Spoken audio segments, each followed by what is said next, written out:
everyone. My name is Michelle and I do 5-star book reviews.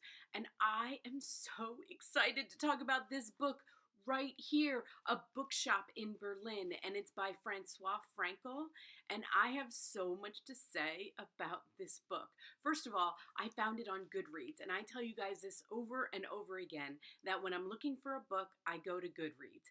A lot of times I'm not looking for a book because I've seen them and I know they're coming out or they're on the New York Times bestseller or some other way. But if I'm like, oh, what's out this month? What do I want to read?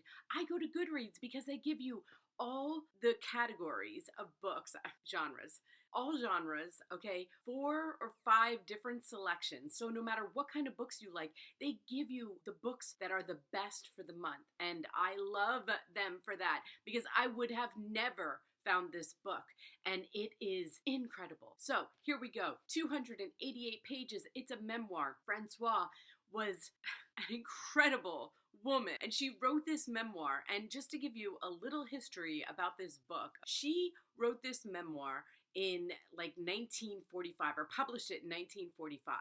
Never got to the US. She had a bookshop in Berlin in the 1920s. She was Polish. Then she moved to Germany, opened up a French bookshop. And then all of a sudden, all these intellectuals start coming to this bookshop because they want to read books in French. But what happens in the 1930s? The Nazis. And anybody who knows anything about World War II history, what was the first thing that the Nazis got rid of in Germany? Books. They didn't want people reading books. They wanted to control the media. They wanted to control the press, I should say. So what happened is they came in, they started getting rid of all of her books, and then eventually just closed her bookshop down. So what she did was she fled August 27th, 1939. She fled to Paris and then on to Switzerland. And this is her story. And it is so much different than other memoirs that I have read about World War II history. A lot of them, well, people in concentration camps or how they escaped concentration camps. And she did not end up in a concentration camp, but she came close a lot of times to getting discovered, and she went place to place. And I mean, her story is incredible. So what happens, this book gets published in 1945 and it goes away. And then 60 years later, somebody finds it in an attic and republishes it. This is the first time it has been published in the US.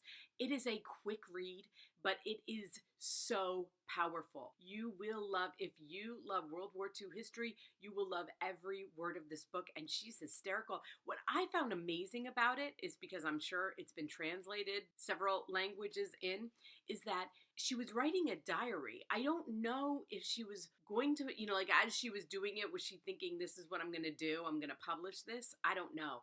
But it is so good. Of course, she was a bookseller. I'm sure she was a writer, and it's so amazing. So I'm going to give you 5 reasons to read this book, because I love doing that now. I like lists, I like reasons, and I don't seem to be able to convince people in just talking about it. So I'm like, all right, just list it off, and then I'll tell you why you should read this book.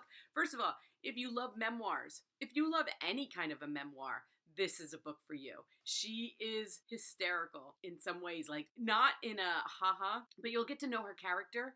I'm sorry, I'm still dealing with a cold, so anyway, you'll get to know her character, and as you're reading this, you see her sense of humor, and I love that about her. I feel like I know her now. Number 2, you love stories about strong women. She was an incredibly strong woman, and I've said this over and over again. World War II can be told by women. Men were running the show, but the women were the ones behind the scenes making decisions, and she was one of them. You love firsthand accounts of World War II. I do. But that's because I love history, which is another one. You love fast-paced books, right? This is an incredible 288 pages. I zoomed through this book so quick. So I was reading, people were saying they read it in like 3 hours. I don't think I read it quite that fast, but I did read it incredibly fast. And then like I said, number 1, you love history. You love any kind of history, not just World War II history. You love any kind of history. This is your book. That is the genre that Goodreads put it under, is history. And it is an important part of history. And I am so grateful that somebody found this book and was able to republish it for us. So I love the cover. I love everything everything about this book. I hope I convinced you. If I did, let me know. Let me know if you're going to get it. Let me know if you did get it. I'm going to put the IndieBound. I'm going to put the Amazon. And hopefully, by the time I do my next video, I am not going to have a cold. I can't seem to kick this month. But you know what? We're starting a new year, right? I mean, I could get healthy. It can happen. It's just this constant cold that I can't get rid of, and it's freaking annoying. But anyway, I hope you love this book as much as I do. I really believe you will. I've read all the Amazon comments. I've read the Goodreads comments. Everybody is loving it. So anyway, until my next book.